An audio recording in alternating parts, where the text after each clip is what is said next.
Hello everyone, back again with me. Today I will making video PVR point view read chapter novel still in the with the novel The Truth About Woman. Chapter 3 about the title is The Affectability of Woman. It connects with the religious impulse, and in this chapter have 12 pages. So yeah, let's read it because the concept like that, and just give the point view, not add-ons with my uh, experience, just conclusion based the chapter we read it. I hope myself you're happy, because I know not your happiness, your purpose, but you feel enough in the future and you feel best. So if you have the time to see it, I think you are is the good person, I guess. A good person then yesterday, right? Or then now. So great and do the best. Religions share with the sexual impulse the unchastened yearning, the sentiment of everlastingness, the mystic aversion into the depth of life, the longing for the coalescence of individualists in an eternally blessed union free from earthly feathers. Iwan Bulge. Now, this affectability, what we have found to be characteristic, no, yeah, feminine, further led us tirelessly to an inquiry into the part religion has played in the lives of women, and to the wider consideration of the religious impulse in general, and its close connection with the sexual instinct. I had intended to treat this subject in some detail, especially in relation to religious hypnotic phenomena. A matter of very deep significance in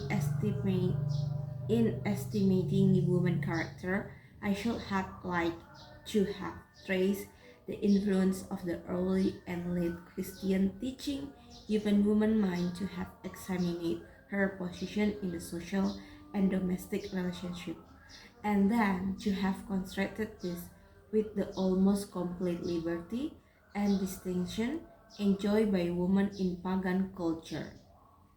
I know that pagan culture. But the field opened up this inquiry is too wide. The previous section of this chapter have grown to such a length that all that is possible to me now, if I am to have space for the matter I want, I still to investigate are a few scattered remarks and suggestions, which seems to me throw some light on this important side of woman life. No one will no one will question woman aptitude for religion, whatever the opinion hell has to what the organic basic of that aptitude may be. If we accept that woman is a more sensitive to suggestion, more emotional and more imaginative in her nature, and it is plain why religion affects her more deeply than man. The extraordinary way in which woman can be influenced by religious suggestion is similar in its nature to that saturation of her innermost touch with love, which is due in the part, as I believe, to the special quality for sex function, but also in part of the over-emphasized sexuality produced in her by an artificial existence.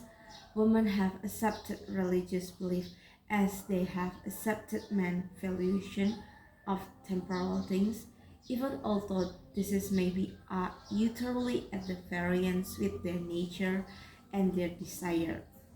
It has been said that the disposition of woman makes her peculiarly conservative and uncritical of religious belief.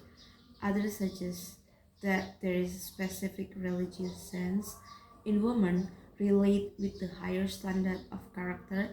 This is I do not believe. It is a part of the friction of woman's superiority, morality. I think in that most women in hidden and mass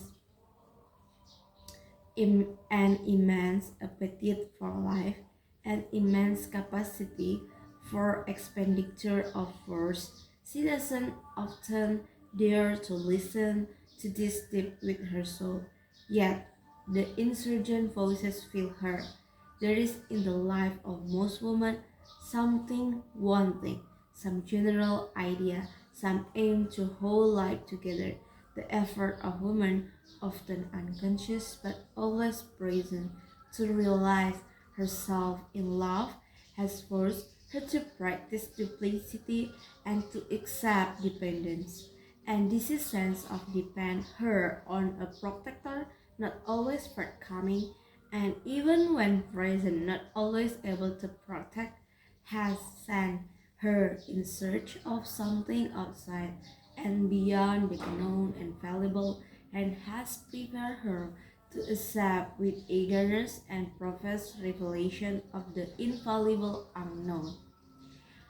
We have seen again and again in the course of our inquiry how deep and natural the sex impulse in woman, and this is combined with the much greater complexity of her sexual life, whether her position peculiarly liable to be affected disastrously by any failure of love. It must be recognized that unbounded pity is often no more than a sex symptom proceeding from deprivation of, from satiety of love, as also from love failure in loveless marriage. It seems to me that this is connection of the religious impulse with the sexuality is a very important thing for women to understand in our acceptance of facing the truth, the place of evasion about fundamental things lies. That path, I believe, along which woman can escape, if ever she is to escape, from the confusion of purpose that distracts her at the present.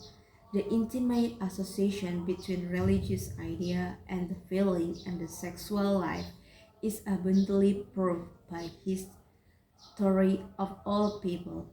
We first met in the widespread early practice of religious prostitution, which has applied been called last sacrifice. It is even more manifest in the ancient religious erotic festival. Of this we have example in the festival of Isis in Egypt, in the Dionysian and Eleusinian festival of the Hellenes in the Roman Bacchanal and the festival Flora, and among the Jews in the feast of Baal Peor. In this festival, the frenzy of religious mysticism mergers with the wildest sexual license. Sexual mysticism found its way also into Christianity, a fact to which the life at the Saint furnished an illuminating witness. And down to present day, we have noticed its manifestation in the most diverse sect during any period of religious revival. We still meet with the sexual axis under the shadow of the faith, as for instance occur in the late revival in the Wales. Havelock Ellis has laid stress on the leading significance of religious sexual perception and their special importance on the emotional feminine character. This subject is so deeply connected with the woman that I hope, be pardoned if I pause for a moment to relate personal experience, which may help to make this truth more clear. In my girlhood, I was strongly drawn to religion, partly through training and example, but more as I know by the acceptability of my strongly feminist temperament. My religious enthusiasm was so intense that often I was in condition which must have been closely connected with erotic religious ecstasy. Salvation was the essential fact of my life. Seeking for this brought me the excitement I unconsciously crave of conflict and fulfilled desire. I sought for God as the passionate woman seeks her lover. I recall a period I was approaching womanhood during which I prayed continuously and earnestly that it might be granted to me as to the saints of old to see God and the risen Christ. For long I received no answer. This is not weaken my faith, but the great trouble of mine became for long consciousness of my own unworthiness. I began an absurd and childish system of self-punishment, and what I thought would lead to purification. Then there came a night. It was summer, and I was looking from my wind down out the beautiful evening sky. When my prayer was answered, I seemed in a fairy tale to see God. For that time and for long, I lived in extraordinary happiness. I am sure that I must have become hysterical. I felt that I was set apart by God. I conceived the idea of founding a new religious sect that I made to attempt to do. This was due to circumstances which forced me into active work to gain my own living.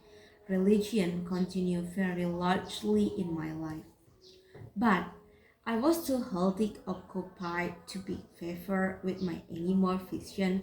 But the essential point in all this is it is close connection with my sexual development. So far, I had never been in love. I believe that the natural sex desire awakened consciously in me much later than in common. My need for religion lasted until my sex needs were fully satisfied. Then little by little it faded. I want to state the truth. I did not then trace nor should I have understood this connection. The knowledge came to me long years afterward. How it does not matter, but I am certain that in me, the religious impulse and the sex impulse are one. Sorrow, sex and religious, it's one. It's really new knowledge for me. Love has it much often same supernatural element as religion, but the sex act and the act of finding salvation come into intimate association with the woman's need of dependence. Hence arises the remarkable relation between the two and that easy transition of sexual emotion into religious emotion is manifest in so many women. In both cases the surrender, the reconnection of personal will is an experience touch approach with passionate pleasure. Love, as H.G. Wells has said, is the individualized correlation of salvation. Like that, it is synthetic consequence of conflict and confusion. It's true that few women really love the compliment of taking it seriously. To many, it's a merely disease, a little amusement, clothes, a home, money to buy new toys. Some might pleasure a little chagrin, a little awareness, and the end they do not realize or ever desire love in its full joy of personal surrender. So, too many women never save in some time of personal bewilderment. Bewilderment. I hmm.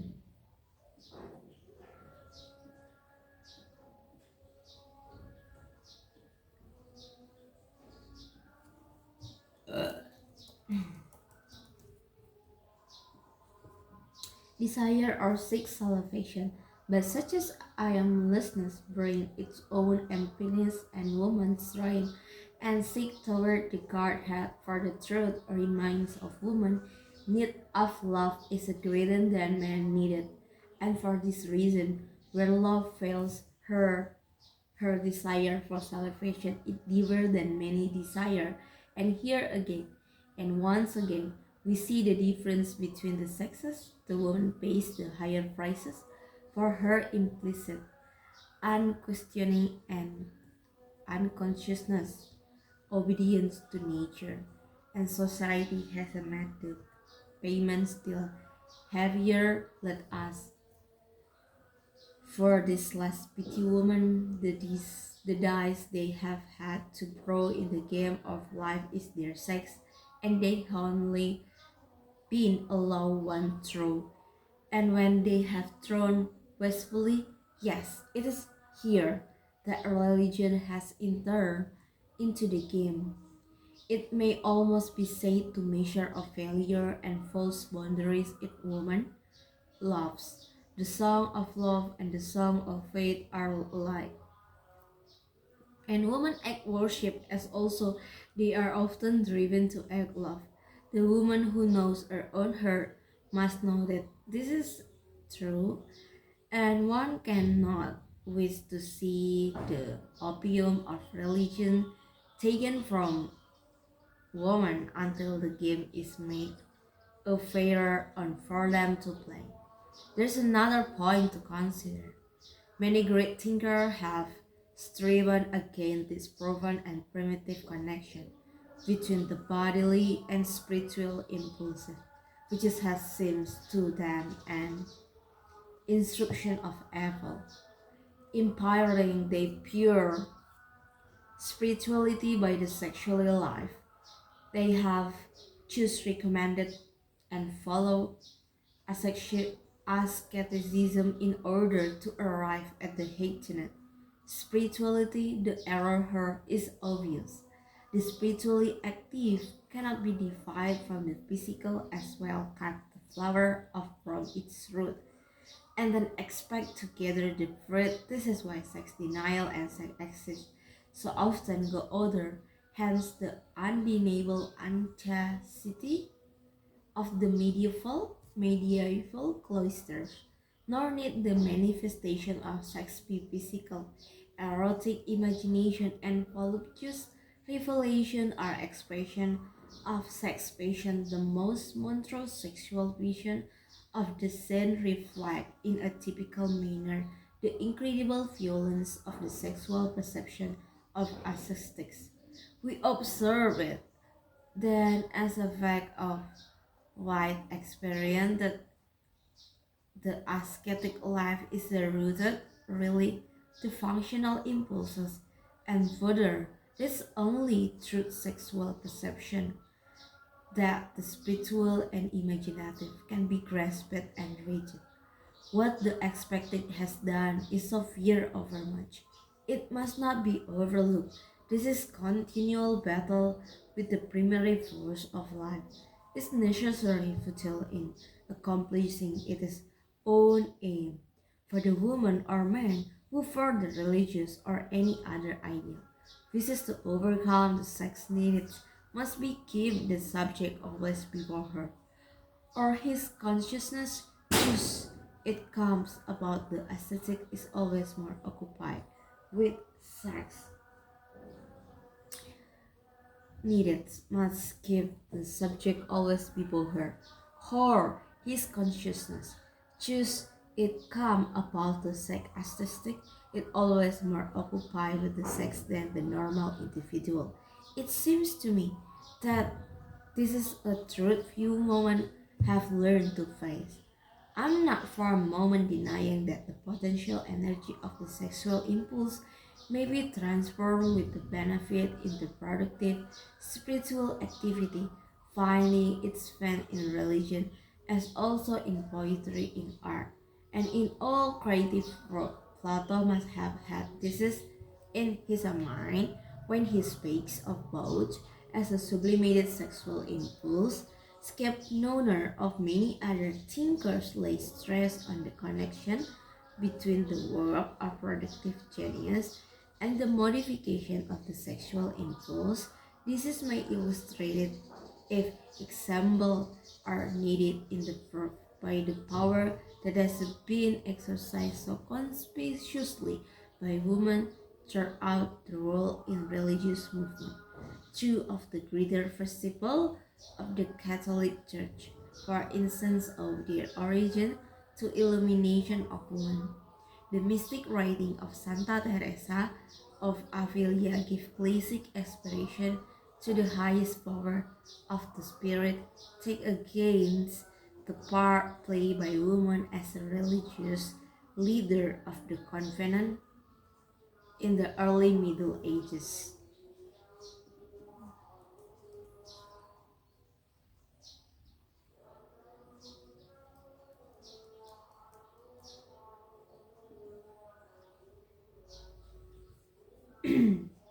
In them, women of spirit and capacity found light and satisfying career, many of them showing a great administrative ability and a quite remarkably power for government. In recent times, mention many of the theosophists and the most important modern religious movement established in this country and led by women and of Christian Science, which under the able guidance of Mrs. A.D. has sprung up and flourished. It is instructive to note that both these religions are connected with and largely established on magical faith and esoteric doctrine and practice in almost all the religions founded by women. We may trace a similar relation with hypnotic phenomena, which must be regarded as closely depend on sexual research. The proof is wider even than this particular instance. It is without doubt the transformation of suppressed sexual instinct that has made woman the chief support of all religion. It may be said that the religious impulse has to a large extent to lost its whole human woman. This is true. A new age must expect to see a new departure as a woman take active participation in the work of the world. Their sense of defense and need for protection will diminish, and we may look for a corresponding decrease in that display of active religious emotion that the band has fostered. But the needs of women can never be satisfied alone with the work. The natural desires remain imperative. Deny this, and there will be left on only the parentry robot of its true sexuality first breathed into women, spiritual being warm and blooming life. The religious ascetic is not common among us today, yet the all seeking for something is there. The impulse toward archaism as I think rather changed is a form that passed from woman. The place of the female saint is a being taken by the social aspect. Desire is not known set to gain salvation, but is turned toward a heightened intellectual individualization, showing itself in nervous mental activity. No one can have failed to note the immense egoism of the modern woman. Women are still in fear of life and love.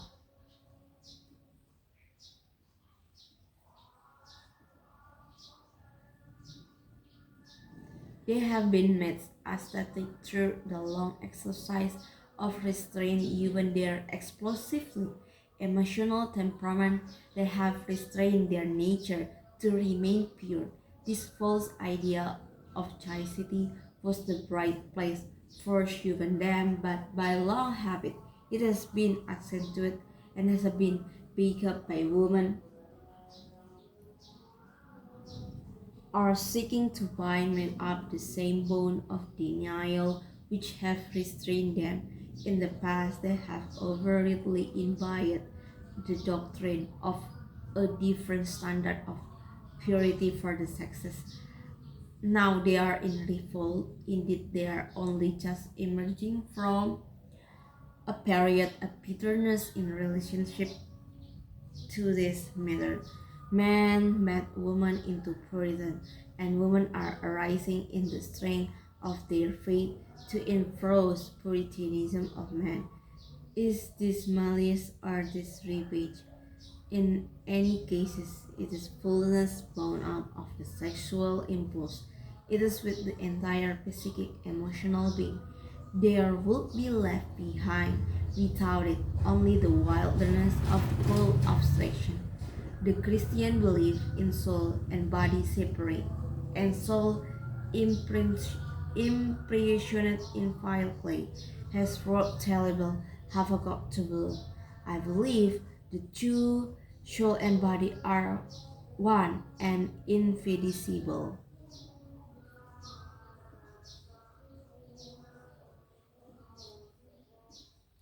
Women have yet this lesson to learn.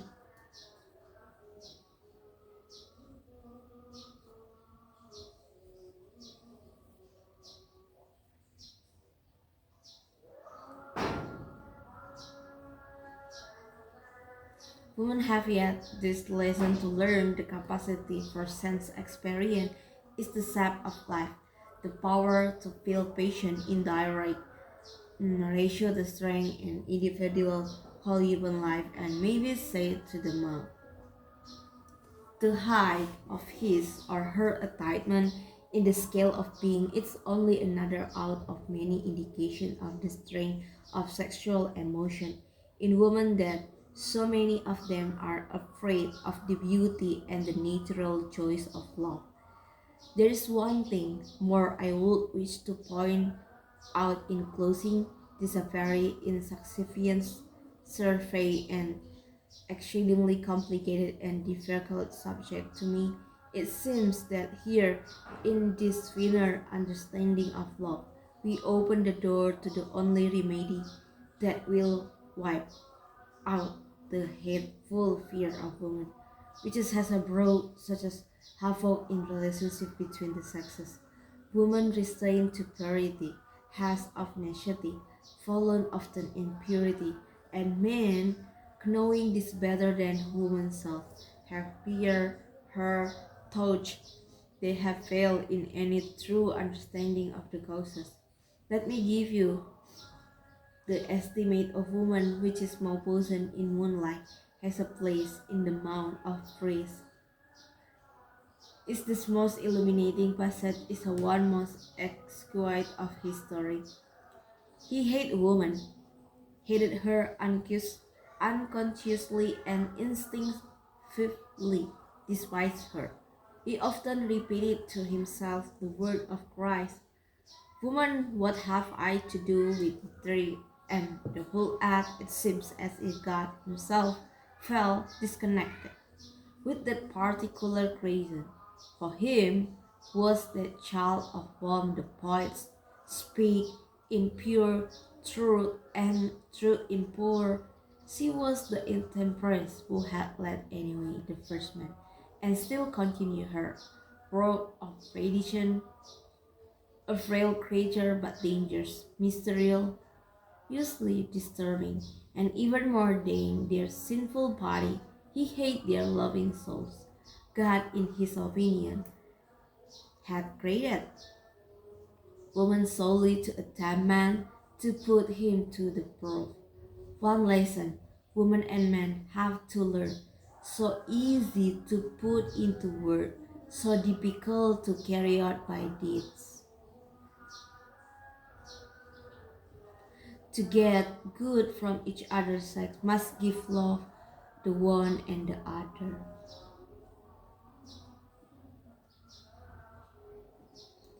The human heart is a loneliness, eats out itself, causes its own emptiness, creates its own terror.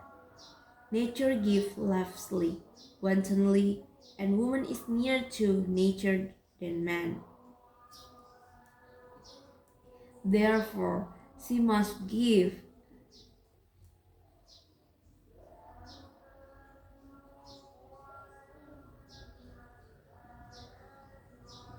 for freely the more generously. They can be not suggesting the goodness of half of life without the goodness of the other half.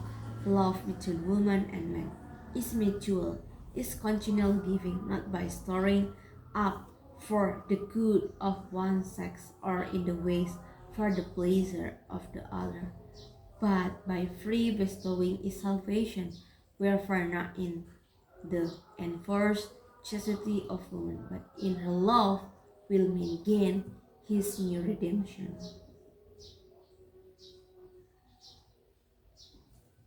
Now, so the point of view I get it. The differences, no. One lesson for woman and man, so easy to put into word, so difficult to carry out by deeds. To get good from each other, the sexes must give love the one to the other. So that's why woman and man must love each other to make their powerful and great. And I read also the Christian belief in soul and body separate, and soul impersonate inviolably is a broad, terrible havoc to women. I believe the two, soul and body, are one and indivisible. So that's why right now I agree with that. Even I am Christian, I believe soul and body is connected. Like me and my Lord connected with the mind, with the spirit. And the last thing I get it point of view from this chapter, women are still in fear of life and love. So that's why it's hard to see the fact the woman always work hard for the family and the husband left them, so they're uh, divorced and they're not easy to believe next person to love.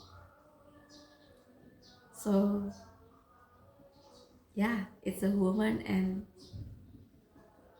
I think it's not science, but it's really fact I see in my life. So that's it for today, PVR for today, and see you in the next video. Bye bye.